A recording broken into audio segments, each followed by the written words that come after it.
বন্ধুরা, এটা হচ্ছে হোটেল নীলাদ্রি পুরীতে আমাদের রুমটা থেকে বেরিয়ে হচ্ছে এখানে খাবারের জায়গা, এইখানে আইসক্রিম, কোল্ড ড্রিঙ্কস, সুন্দর সুন্দর গাছ।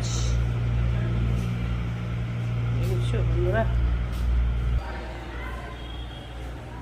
এটা রিসেপশনের জায়গা। সুন্দর একটা গণেশ জগন্নাথের ছবি। এই যে দেখো কি সুন্দর সাজানো গোছানো হোটেলটা। এটা হোটেল নীলাদ্রি। যদি কেউ আসতে চাও, সবাইকে যদি ভালো লাগে আমাকে কমেন্ট করবে, আমি বলে দেবো এটা কোনখানে। এখানে বসার জায়গা আছে, সুন্দর একটা বসার জায়গা, সুন্দর একটা গেট। এটা মেন গেট। গেট থেকে বেরিয়ে এই যে দুপাশে দেখো কি সুন্দর সাজানো, দেখেছো? চারিদিকে গাছপালা দিয়ে সুন্দর সাজানো পরিবেশ, চারিদিকে গাছপালা। এটা দিয়ে সামনেই সমুদ্র আছে, একটু রাস্তা, মেন রাস্তা গেলেই সমুদ্র অল্প। দেখো খুব সুন্দর।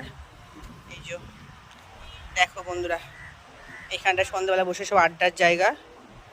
কেউ যদি আসতে চাও, কোথায় হোটেলটা না, আমাকে কমেন্ট করবে, লাইক করবে, আমি বলে দেবো কোথায় আছে এটা হোটেলটা, কত কি রুম ভাড়া সব বলে দেবো। ভীষণ ভালো জায়গা, ভালো পরিবেশ। এই যে বসে সন্ধ্যাবেলা বসা হয় এখানটায় আড্ডা দেওয়ার জন্য। দেখেছো কত সুন্দর সাজানো গোছানো, দারুণ সাজানো গোছানো। এবং এখানে সুইমিং পুল আছে, সুইমিং পুল আছে, সুন্দর সাজানো গোছানো। কেমন লাগলো তোমরা একটু